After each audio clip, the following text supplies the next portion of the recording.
Alright, welcome back to the Killer Bee series. This is the Rock Road Rumble. This is the second B tier of the back-to-back weekend B tiers in St. Louis, Missouri. We're at Endicott Park for round one. We got Andrew and Zackeriath from round one. They're back on the card here, along with Taylor Thomas and Adrian Chevalier.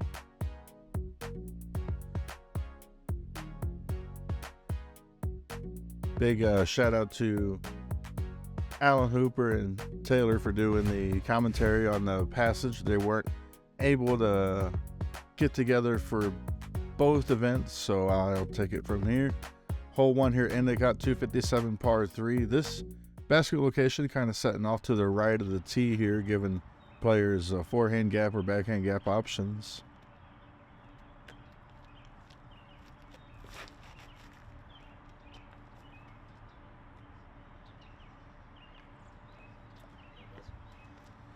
And Andrew showing us how it's done. This is a hard basket to stick with the way it drops away from the player, especially once you get closer to the pin. It really starts to get a little bit steeper on this downhill slope.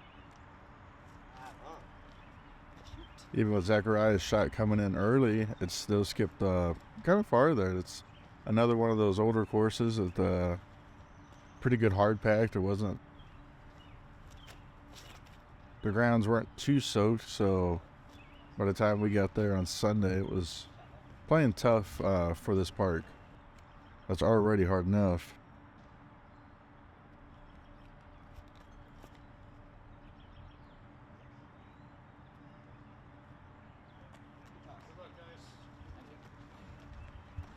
Ooh, tough rollaway like that. That settled up real nice right next to the basket there, and he rolls just to the edge of circle probably as we look at Taylor for his birdie attempt.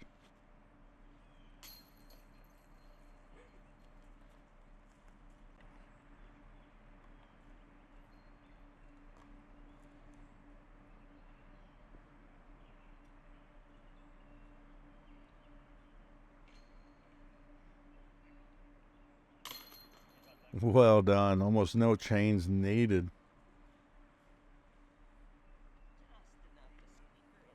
So if you haven't seen it yet, Andrew and Zach were both on feature and lead card for the passage.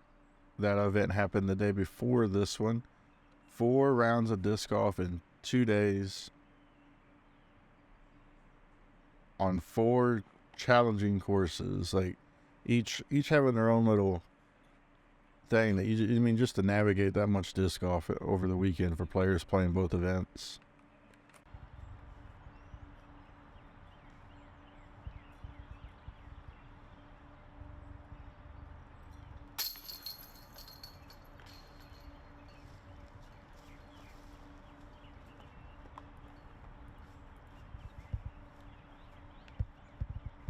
And Taylor for his comebacker.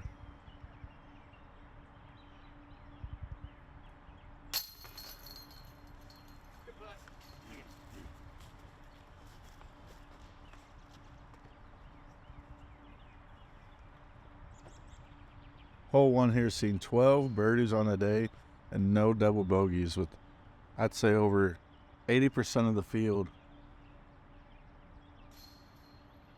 getting par or better.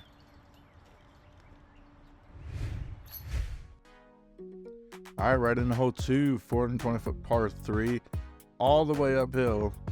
All the ground that we lost with hole one going down, and some we're coming back up to on this hole. You got the left-hand turnover, forehand gap over here, but the basket's set so far right. We'll see players throw in that backhand roller, getting it up the right side. Anything down the middle, there's like a little ditch in the trees that would kill the roller, so you do want to make sure you stay out to the right.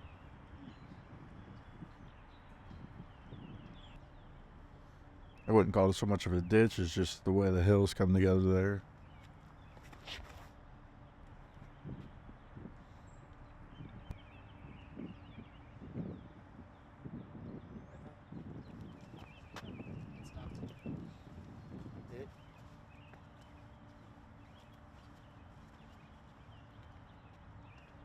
First 2 players taking the Roll her out. Now Taylor going straight at it with that forehand flick.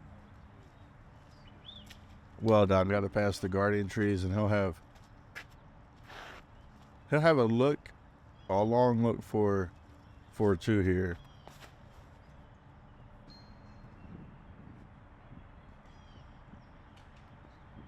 Looks like Adrian's shot turned over. That'll hit in the tree over near, almost near 3's fairway. Probably not as far as it looked from camera view.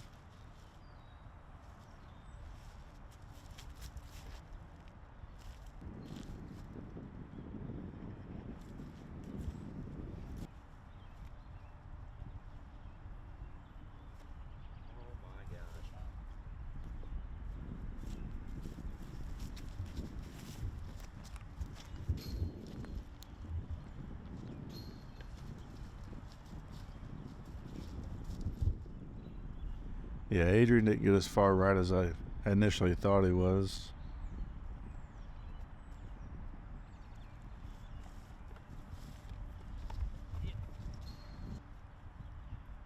And here's Zach. This is from his drive, so he's lining up along to all the way uphill. Great putt. Look at it again. Just floating it in there with, a lot of spin on the disc to keep it straight going up this hill.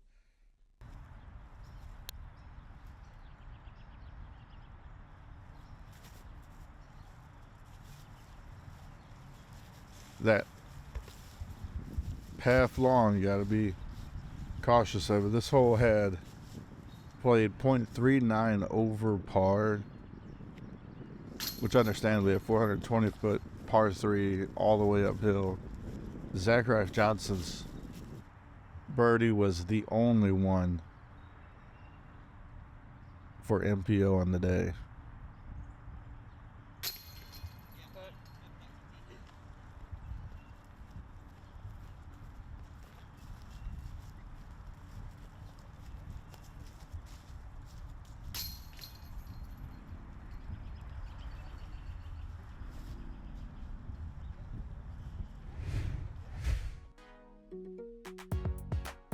All right, hole 3, 339. This is all downhill. Shooting through these trees, you really want to make sure you get the disc on the right plane here, because anything flat out straight off the tee will be seeing the limbs and the trees up high. You want to throw something that's going to be sneaking downhill, kind of matching that slope.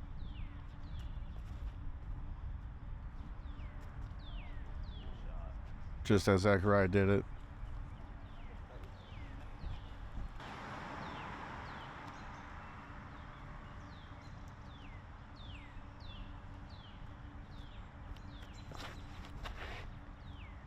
With the way the hole slopes, like not just away from the tee, but then it slopes right to left away from the basket as well, where Andrew ended up as a common place where discs just keep falling that way, especially as they start losing speed. Adrian leaving that one a little high, hit early tree.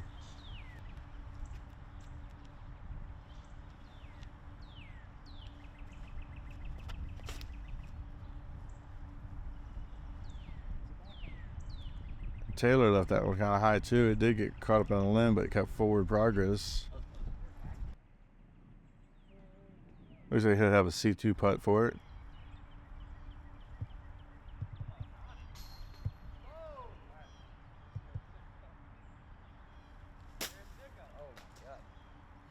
And Adrian looked like he hit the ground on his follow through or out pretty much on his release. Having to be low to get a foot underneath those limbs to get a good stance behind the disc. This is Taylor's first time in front of the cameras. He's done a lot of commentary for us, and he's just going to drop that one in there. What a putt by one half of the Twig Hoop commentary team.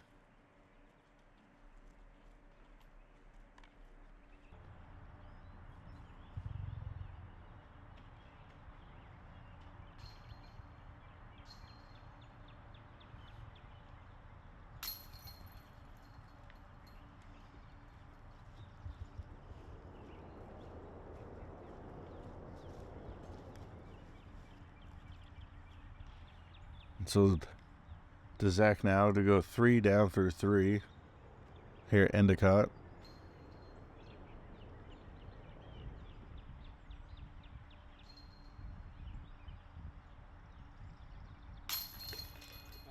Good putt.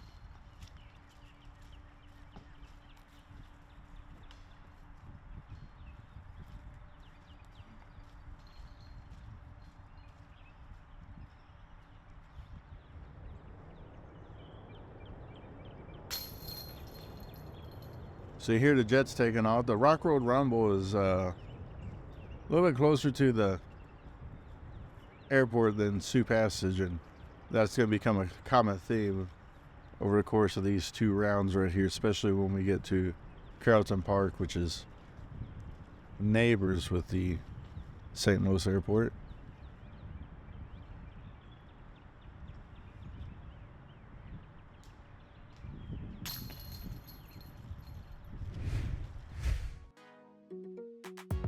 Hole 4, 232. We've been going uphill, downhill, uphill, downhill. We're going back uphill now. Not as long, but the trees in the guardian tree right here in the front middle, you either want to decide to go long of it or short of it. The trouble is these trees are so tall, you're not going to really be able to go over them. The players are going to be throwing high hyzers off the tee to get around these first 2 trees, and then just hope that it settles up right around that little ditch that separates the basket from the rest of the fairway. And Zach got caught up early, so he'll be well short of where he's wanting to be. Those gaps up by the basket are right around circle one edge.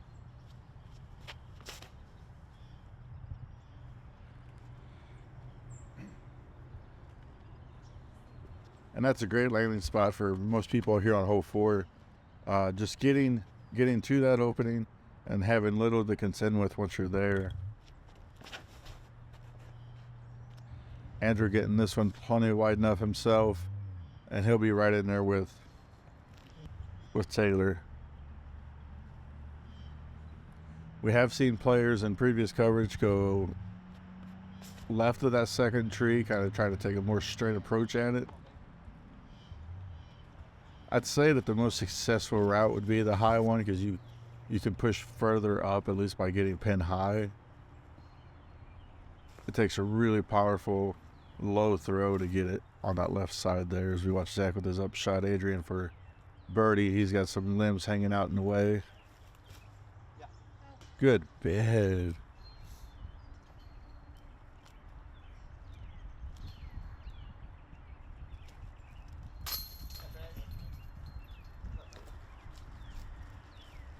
Andrew to keep one back from Zach.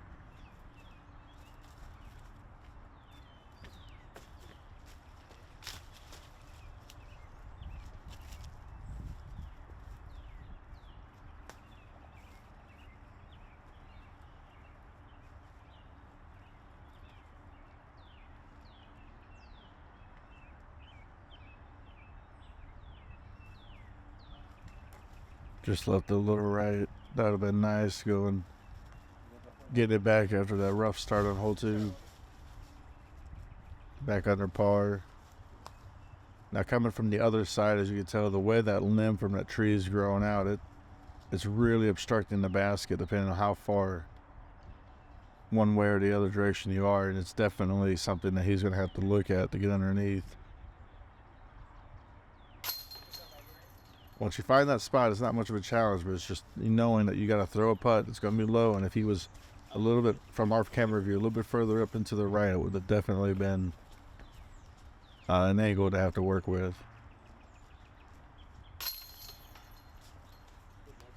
Zach taking his first non-birdie for the round.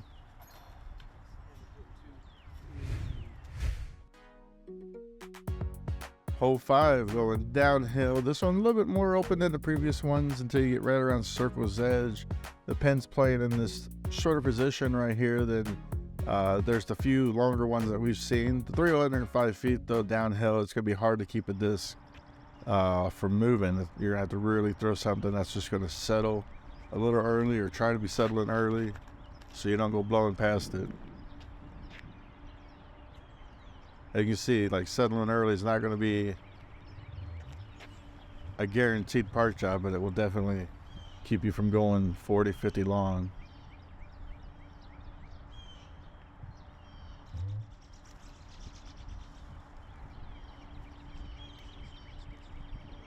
Boy, that's flash in the basket.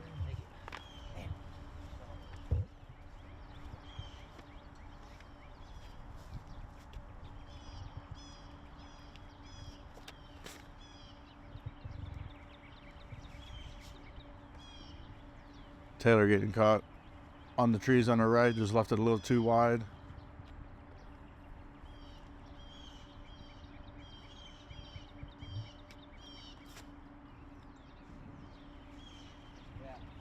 Adrian getting a nice look at it. Yeah, there it is. Had something come down in there and it just settled. Had the back of the disc touch down first and slid right up next to the pin. Well, off the top of the banner for Taylor's birdie putt. Now Zach to go 4 down through 5.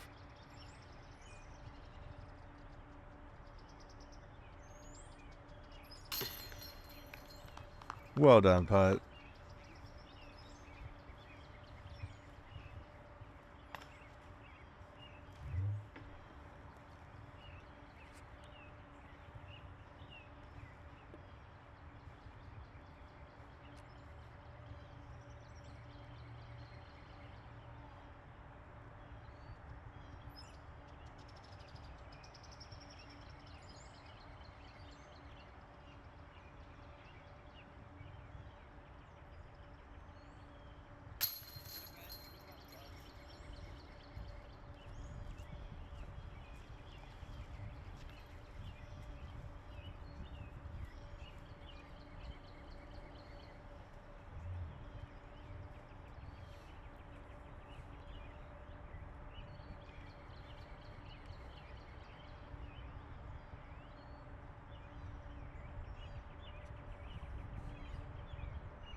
Taylor in for par, and Adrian be tapping in his birdie putt with that little CTP that he got there. But Andrew and Zach just keeping the pedal down from the previous event. Hole 6, finally something flat. This is going to be tight on the right. You don't want to be early at all. You're going to get caught up, and then as it continuously curves to the right, it's going to be a tough approach shot. You want something that's going to be hanging out to the left. Coming in hot on this green, the creek has water in it. It's playing casual, but it will make footing and just a stance difficult. But we have our first flat hole here at Endicott.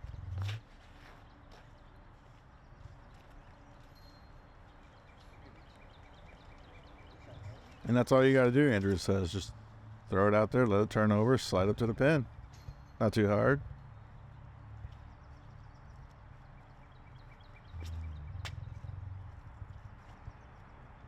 Zach elected to go with the forehand. Came up a little short. He'll have to find his stance along that creek or in the mud down there.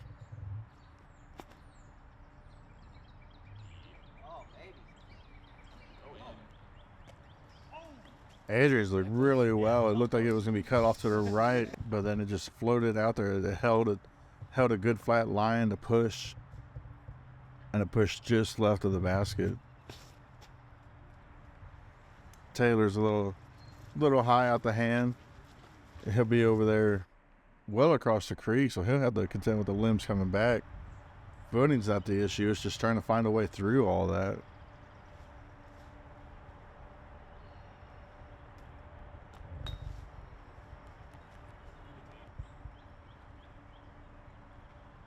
And Adrian, after himself flashing the basket for that ace run.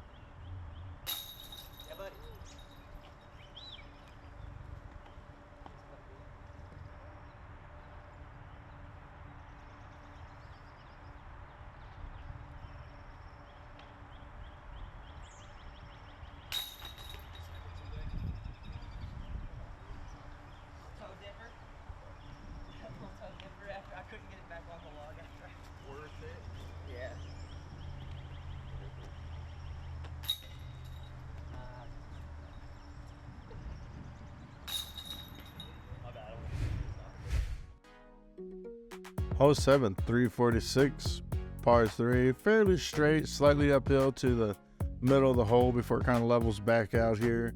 You have 2 lanes again. You can take the right side straight approach, left side backhand. You can throw forehand, whatever fits your fancy here on hole 7, as players are just trying to get it down there. It's a tight fairway, but it's definitely a hole where you can make up some strokes on the field. Hole 7 played .17 over par, and there was very few birdies. We'll see how this feature card navigates it. Just Andrew getting caught up by an early tree, just barely glancing off of it.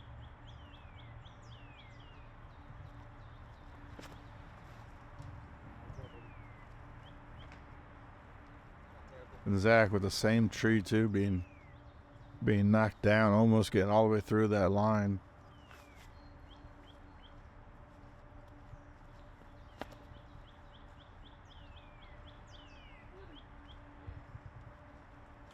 Adrian getting all the way through, coming out a little early, but he rolls out of the brush, out of the honeysuckle area. He should be able to get a stance there for that. Taylor with a pure forehand. Oh, these guys are all over these basket runs.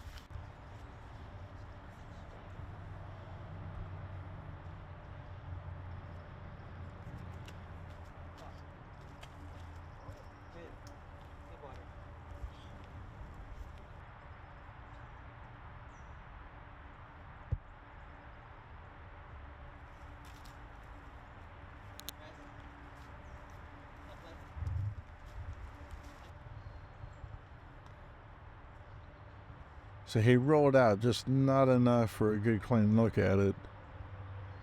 Still a chance. Drawing metal. But Taylor with the long shot, going long on 7's always a good feeling. Especially when you get that comebacker for the birdie. That is one of the 4 birdies that were on hole 7 for the day. Again, a hole with no double bogeys, so it's par or better, and you better be in that group or else it's going to be hurting, especially that par line, as Taylor's making up strokes on nearly the whole field.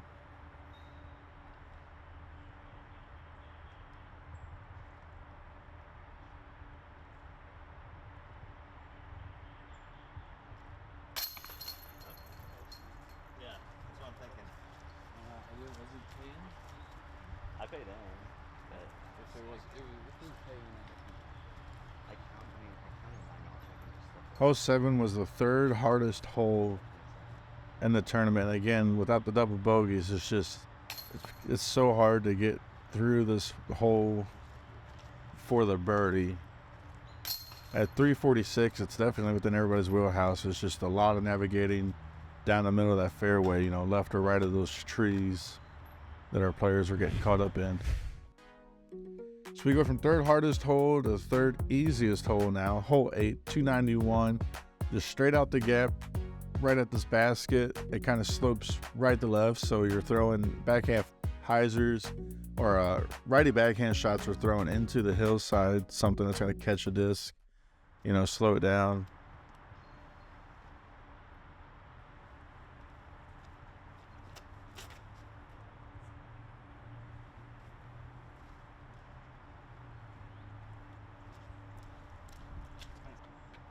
I'd say the biggest issue that we've seen over the years on this hole would be, players trying to really control the distance, and they just don't put enough on it. They throw a little nose up and it comes out early, and it leaves you with a long birdie opportunity, birdie look, and it's a hole that you want to get, and you run it and you either splash out or you just miss it right, and it really can make you have a comeback that's longer than where you were in the beginning.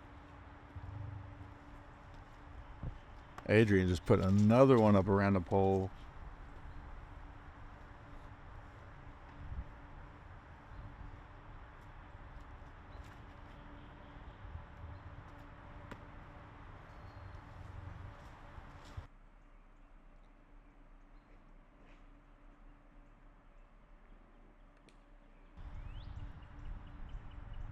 Zach for birdie.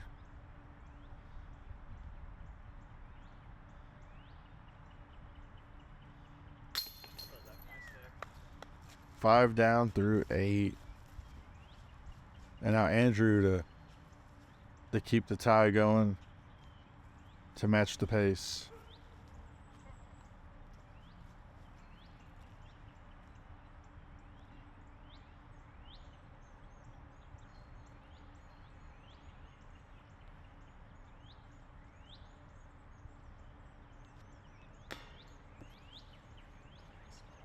Oh, and that's not the rollaway that I was speaking of, but it's always a possibility with the way this whole slopes here. That's what's going to make the hole difficult, is just tough breaks on the putt off the cages. So Andrew's going to have this for bogey after we watch Taylor in for 2.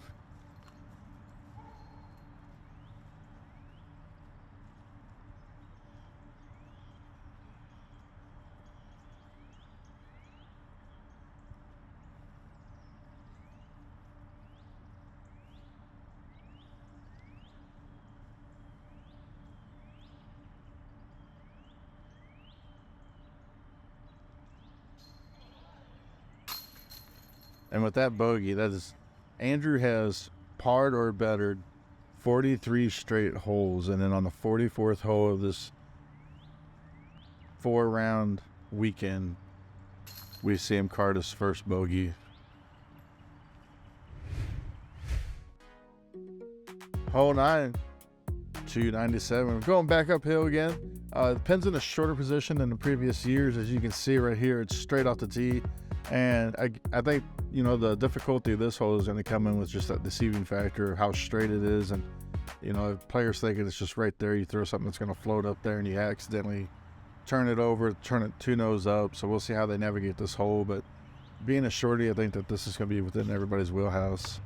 And I'm saying all that nice stuff, and then Taylor hits the tree on the right. My apologies.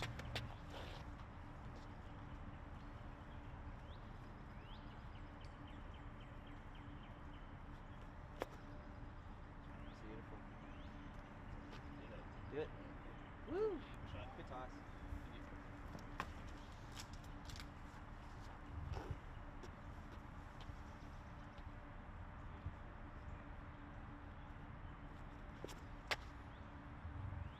I think that's the line that for sure Taylor was wanting, just left it a little too far out to the right.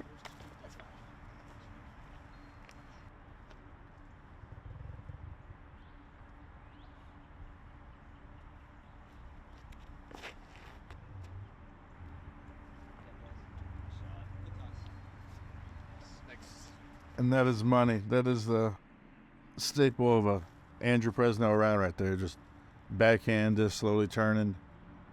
We don't see a lot of forehands from him, and there's just no need for it. Good shot by Taylor to get up there for his par.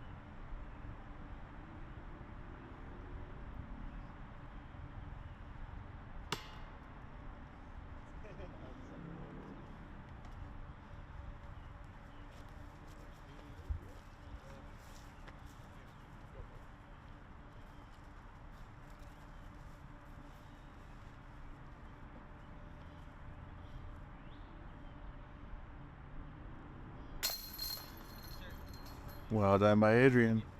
Getting some birdies rolling now. 3 down after being 1 over early in the front 9 here at Endicott. Definitely the way to be going into these tougher holes on the backside.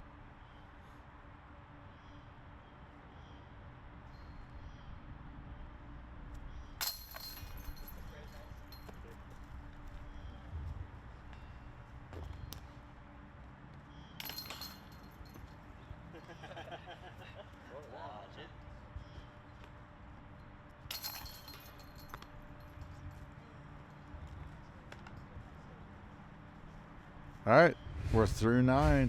Zach has a 1-stroke lead over Andrew, and Adrian and Taylor are right there behind him. Setting at 5 down through 9 is a good spot to be, going into some tougher holes. Phil McGuire, Noah Free, and Victor Williams are also all within 1 of Zackeriath, so big tie for second, and then a huge tie for 6 with Nick Hansen and Ryan Holmes coming in there at 3 down, along with about 5 or 6 other players, I believe, at that point. Thanks again for watching. See you guys on the backside.